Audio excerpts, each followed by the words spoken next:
2005 ኦርደር አድርጌ ከአሊ ኤክስፕረስ ከስንት ጊዜ በኋላ ዛሬ እቃው ገባልኝ። እንዴት መሰላችሁ? ማይክ እና ቦርሳ ነበር ያዘዝኩት ማለት ነው። እና ወዲያውኑ በሁለት ወር ከምናምኑ ማይኩ ገብቶልሃል መጥተህ ጉምሩክ ስለተያዘ የሆነ የምንሰጠው ወረቀት አለ።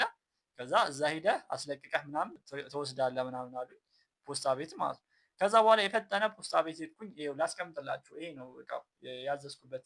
ቪዲዮ ለራሱ ሰርቼ ነበር ከዚህ በፊት እንዴት እንዳዘዝኩ ምናምን ነገር ቪዲዮ ሰርቼ አስቀምጬላችኋለሁ። እንዳሉኝም ሄጄ ከፖስታ ቤት የሆነ ተቀበሉኝ። ከዛ በኋላ ጉምሩክ ሲሄድ ጉምሩክ ፍቃድ ማግኘት አለበት ምናምን አሉ። ማይክ ስልክ ምናምን ነገር ግዴታ ፍቃድ ያስፈልጋል ማለት ነው። የት ነው ምናምን አልኳቸው። ሄጄ ቦታው ምናምን ነገር ፍቃድ ወሰድኩኝ ምናምን የሚከፋፈለውን ከፋፈልኩኝ።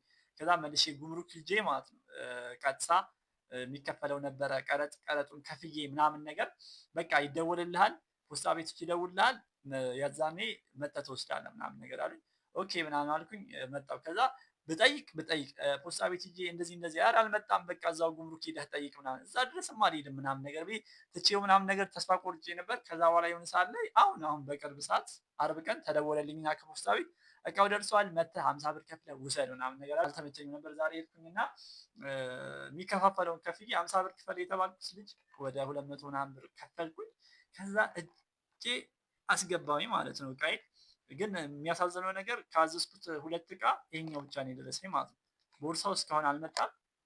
ምንም ሪፈንድም ብዬ ነበር ምናምን ነገር ምንም ትርጉም የለውም።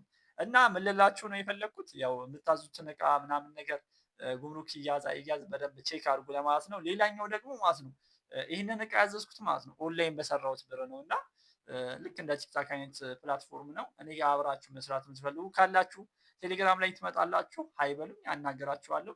ከአሊ ኤክስፕረስ፣ ከሺን፣ ከአሊባባ ከተለያየ ብቻ ከውጭ በማስተር ካርድ እንዴት እንደምታዙ ምናምን የሰራችሁትን ብር አሳያችኋለሁ። ያው እንደተለመደው የሚደረገውን ነገር አድርጓት። ኮፒ ሊንክ ምናምን ሼር አድርጉልኝ። ይመቻችሁ።